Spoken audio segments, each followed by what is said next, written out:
say the first domestication happened in Spain. Some people say in the Near East and in China. But given their propensity to succeed, they've been cultivated all over. You'll see that wild boars were the first ones that were bred because they're a little bit more disease resistant. Traditional versus conventional butchery was done in the colder months, so November, typically before winter set in. What was typically done was all the animals were slaughtered and processed, very often either cured with salt or lardered with fat. Come on in. In Spain, the traditional harvest festival that surrounds the pig is called the matanza.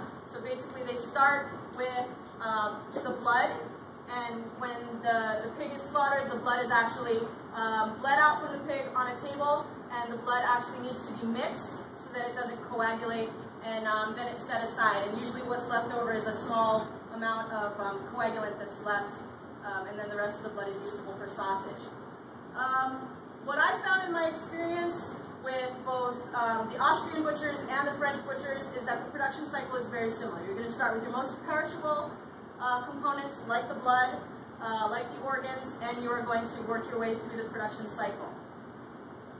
And we'll talk about what that looks like. Découpe, or breakdown.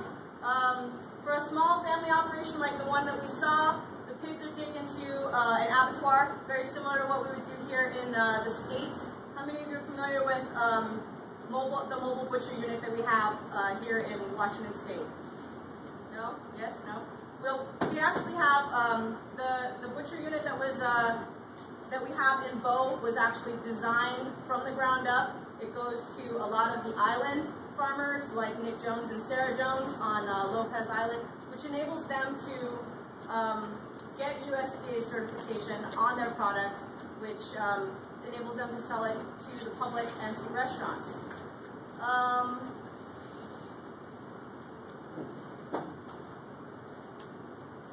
In Europe, I can't even see what I wrote. I picked the wrong font size, didn't I, gang?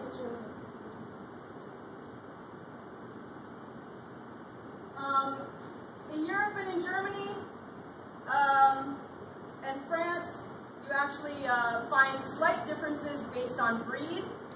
Part of that is due to the fact that you'll see different breeds being bred for their for the qualities that are used in cooking there. So the ones that we have here are a Duroc Petrain cross. In the States, like Skagit Valley Ranch, you'll actually see it being bred with 3 different varieties and wild boar being mixed in, again because it's disease resistant. Here's some pictures. I just put some pictures in for you guys to see. This would be noix de jambon. Basically what they do is they take the ham down to a smaller cut of meat. So how many of you are familiar with jamon serrano, prosciutto, whole cured ham, right? So that only is able, you can only do that in an environment where you've got good airflow. Someplace like this in Gascony where it's more in the interior, they're not able to actually dry a whole ham successfully, so they'll break it down into smaller pieces, cure it, and then cold smoke it.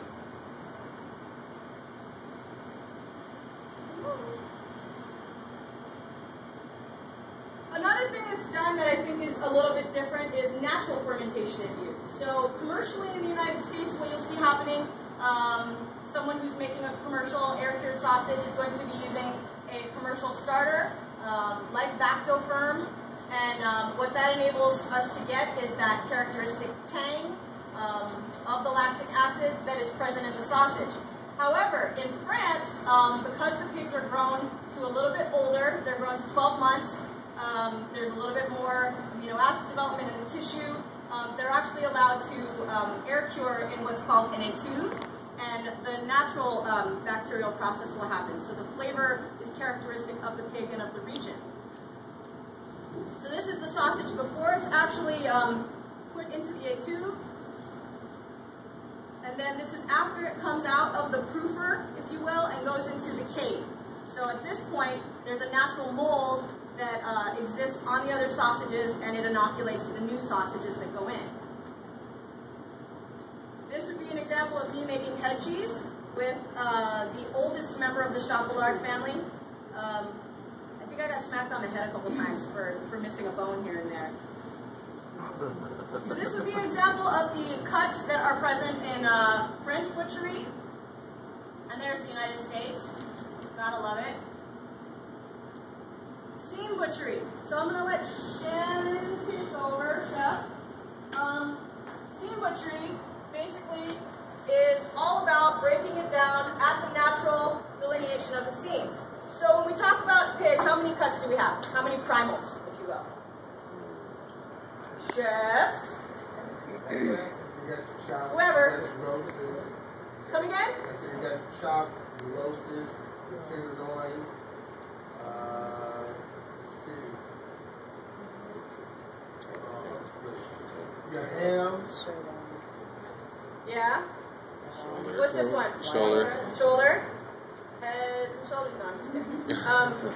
So you've got the loin, or the longe. You've got the shoulder. You've got the ham. What's the piece that everybody loves? Bacon, the belly. The bacon, or the belly, right? Okay? And then you've got the head. The head doesn't technically count as a primal, because it's not a muscle, per se. But basically, that's the 4 to 5 pieces that you'll find on a pig. This pig is a Yorkshire from Marv Schaefer, and it is 3 months old. It's about 60 pounds. Its name is number 61. But today what I'm going to do is I'm going to break it down into its primals and also hopefully be able to show you some of the smaller cuts, like the chops and the bacon and the ribs. And I also have sort of circulating around a little cheat sheet of some traditional NAMP cuts. If any of you are familiar with the North American Meat Processors Meat Buyer's Guide, it's a great tool to have. I actually have a copy of it right here if you guys want to come and take a look at it later after the demo. But basically what I do when I start butchering a pig is I start with the head.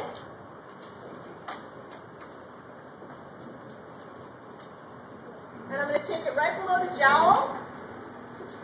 And this cut actually is used to make a very traditional cured Italian product called, anyone? Head cheese. No, the head makes head cheese, yeah. Guanciale. I heard it. Guanciale. Guanciale, thank You you. just eat it. So, and the thing about European seam-style butchery is that you don't actually need to use a saw, and you can use gravity to help you as far as butchering pieces and getting it broke down.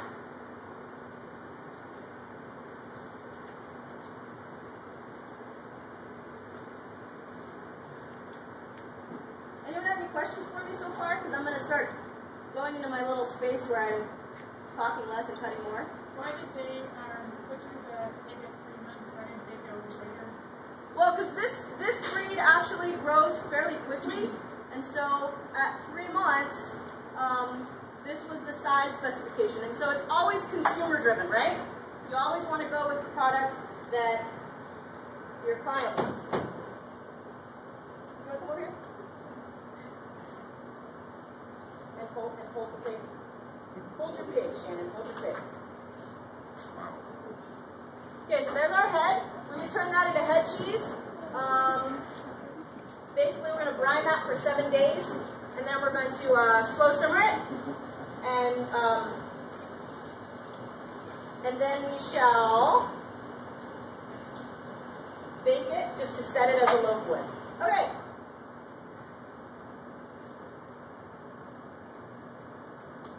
No more questions, really? Would you talk a little bit more about seam-style butchery? Seam-style butchery. Okay, so when we look at the actual muscle definition of the animal, right?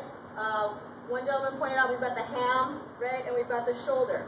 Now, when we follow the actual seams, one of the reasons that it's embraced in the Austrian community is because the Mangalitsa pig that's grown there is very expensive to raise, and most of it gets turned into cured meat products. So because it's a higher cost, it would be sort of exorbitant to try and sell it as a fresh cut. So a lot of it gets turned into speck or bacon. So you'll see loin speck, belly speck. They'll also do their own version of ham. But to speak to your point, chef. Seam-style butchery utilizes the natural membrane that surrounds the tissue as another means of preventing bacterial growth. So it's sort of a survival technique as well. So what I usually like to do then is I go to the shoulders. And I want to, like I was saying, get right underneath where that. And because I don't have a split animal, I need to actually go through all the way around doing a radial cut. Are you just using a regular boning knife? Are you just using a regular boning knife? Yes, I'm using a regular boning knife.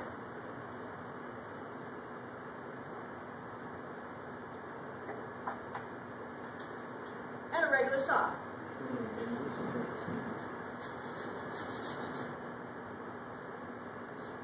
Sterilize that saw before you use it this morning? Yes, I did.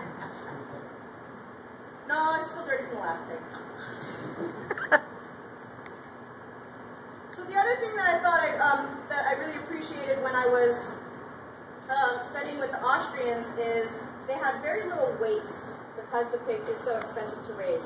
Less than 5%, which is a little atypical because in France you'll see 60 to 70% as far as a good yield. So I also want to cut right above the shoulder blade.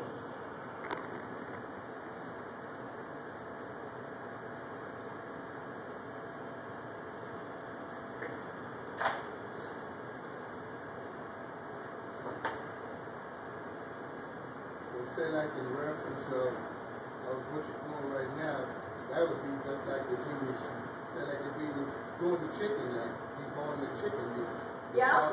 the outlining the legs and thighs, breasts and wings. Right, you follow the natural curvature of the muscle. Absolutely. Absolutely. Chef, I had a question. Yeah. You said the Austrians have like 5% waste or whatever. Do they have a lot less amount of waste than the Mexicans do? I wouldn't know. Can you speak to that? Well, I know that they'll use the skin as an appetizer. Feet, they'll use that as pozole or menudo. They'll also fry the tail. They'll use that, fry the heart, intestines, the stomach, as like the pouch and stomach. The kidneys, pretty much all the internal organs. They'll use blood and they'll fry it with some of the organs and all that food off. So pretty much nothing goes to waste. I think what you'll see in the Austrian butcheries, you'll see a mixture of some cooking as well as some curing. So we've got shoulders, and then the hams. Again, the other thing you want to be mindful of too, before you start in on the hams, is you want to take out the tenderloins, which are both on either side down here, right above the hams.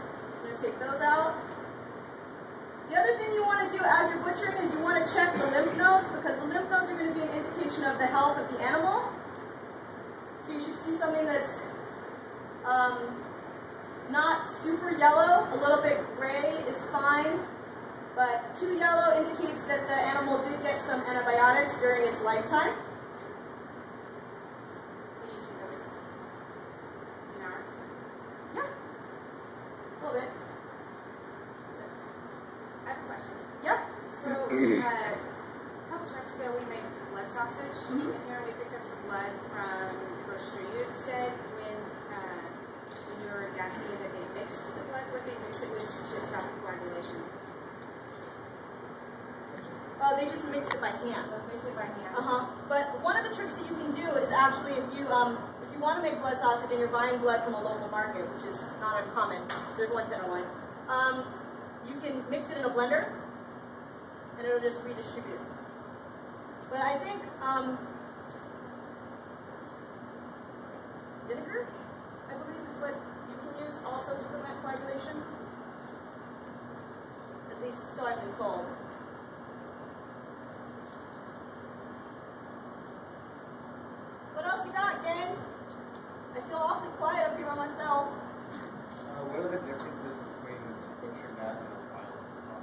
What was the question? What's the difference between that and a wild hog? Wild butchering. Butchering? Well, for one, I don't think you can't sell wild boar, to my knowledge, here in the States. I don't know. Am I wrong? You can't. Yeah, no, you can't. It can be, if it's on the properties, it can be gifted or donated, but it cannot be sold. What's the flavor difference? It's a lot gamier. It's a lot bigger, yeah, as it would be in any of the larger animals, from deer to moose. Would there be any differences, like as far as butchering wild or feeder? No, the anatomy is the same. I mean, you want to be careful to watch to make sure that there's no, there's no disease. But like in France, to butcher a wild boar, you actually have to have it contained on your property in a pasture area, from what I understand, at least in Gascony. So if you see wild boar on a menu, how is that? How can it be sold? If you see wild boar on a menu, how does that change? I think it's probably just a boar. I don't know that it's. But it sounds good. It sounds good. It's delicious.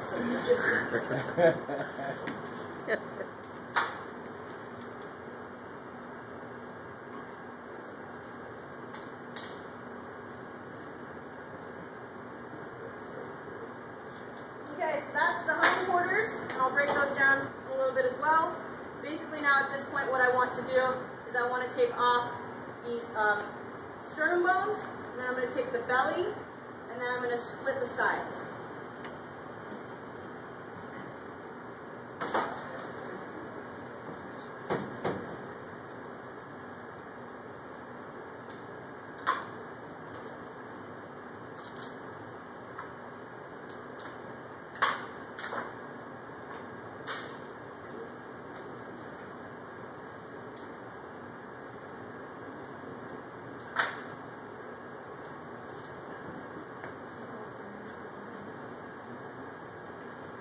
We've got one leg here with the foot still attached.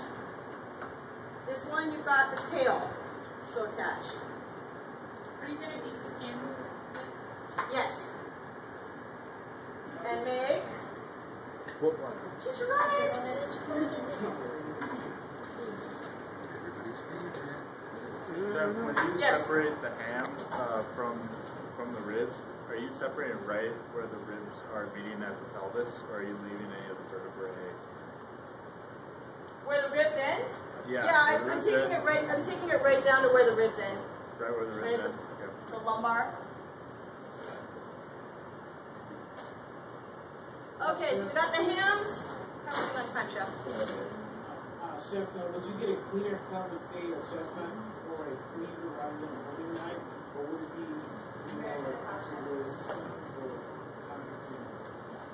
Well, you want to use a firm boning knife because you've got better manipulation. This one, obviously, from years of being sharpened, is a lot thinner than what you would typically encounter. I mean, you'll see boning knives are usually, about. You don't want one that's flexible, so that wouldn't be a fish fillet knife. You want something that's going to be sturdy, so you can get in between the bones. Good question. 35 minutes? Cool. Alright, so what I'm going to do is I'm going to start breaking it down by basically bringing the ribs out and away from the belly. So you just take your knife, and you always want to angle it towards the bone so that you don't have a lot of trim loss. And you can feel that as you're coming down through it.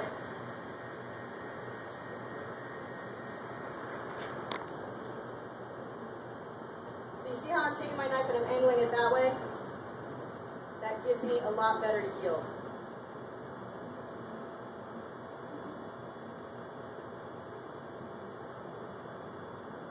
And the reason that I like to do the book opening as well is it actually enables me to see where the loin is a little bit better when I go to fabricate that off as well.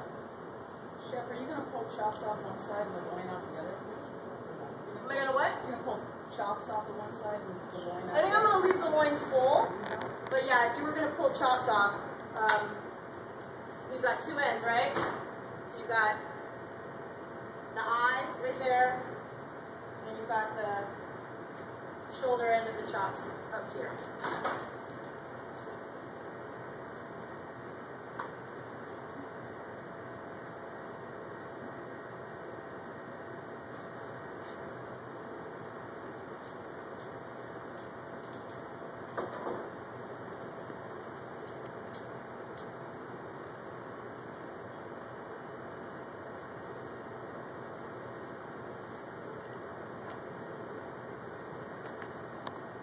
The only one sweating in the room, right? Good.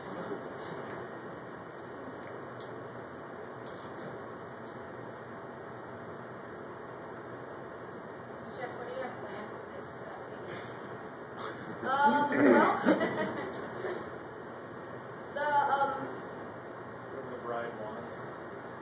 the head's going to be brine and turned into head cheese, and then the loin's going to be probably brined as well, and then smoked. Then I was going to possibly make ventrèche or French-style bacon with the belly. And then smoke the hocks. The ham, I was thinking to make the noix de jambon, or the smaller cold smoked ham.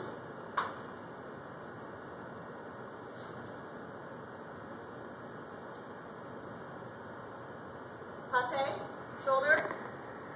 So a lot of times too, what you'll see when you have a butchered hog is what's called bloodshot. So when the animal is slaughtered, there will be some tissue damage or stress in the neck area. And in the States, that meat is typically discarded. In France, they'll actually take it and just put it into pate. A pate that is a little bit more rustic, typically browned in the oven rather than cooked in a water bath like many of us are familiar with. Is that one have bloodshot? Nope. This one was not. Well, actually, there's a little bit right up here, but not that.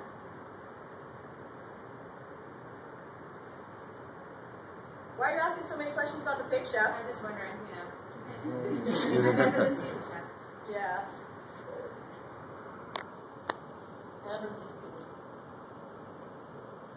So what other slides do we have up there? That's the shoulder. Okay, so the shoulder. You've got the shoulder, the belly, the loin. The other thing is, you don't have just a traditional backbone like you or I would have. You've got a set of ridge bones up here that you need to navigate around as well when you're butchering.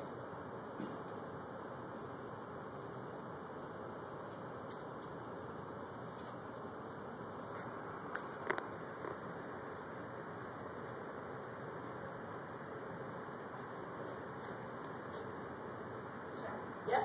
can you tell us about the butcher's guild? Sure. So, the Butchers Guild is an organization that was recently started by a meat processor from Sonoma named Marissa Guggiana, who wrote that book, Primal Cuts, and a female butcher from San Francisco named Tia Harrison, who runs a very well-known meat shop called Avedanos. And they founded the Butchers Guild as a means of connecting farmers with processors and butchers, and sort of, if you will, getting the community to be a little bit smaller. I was recently accepted into the Butchers Guild this summer, and I look forward to using it as an opportunity to connect some local pig farmers with more chefs, because I think that a lot of farmers don't have that opportunity. Zephyr, would you like to speak to that a little bit? Have the opportunity to know local farmers? More farmers, more butchers? Oh my gosh, if restaurateurs and chefs could go directly to their farms to do a lot more of their picking, it would make a it would make a much more sustainable, I hate to use that word, it's being overused and underappreciated, but it would make a more sustainable economy all the way around. It would teach the local consumer how to eat proper, because their amounts would be lesser, because they would be, people like to think that they're more expensive, that food is more expensive when you buy it out, but it's because we've been trained to eat too much food. So if we go back to eating the amounts that we're supposed to, we'd be a healthier climate. So then that's going to, I deal with all of the local farmers as much as I possibly can. If I can't go to a farm and hang out for a day and meet the animals, be in the middle of the fields, then I don't usually buy from them. And any farmer that's worth dealing with will let you come out to their farms and hang out. And I think Zephyr brings up a good point. Zephyr is a local chef, for those of you that aren't familiar with her. She works directly with many local farmers on special events. So she is what I'm talking about when I say bringing the community together with the farmers. But what I think is one of the most important things that Zephyr just said was that you really need to be completely transparent in everything that you do in cooking. You know, like a chef that won't tell me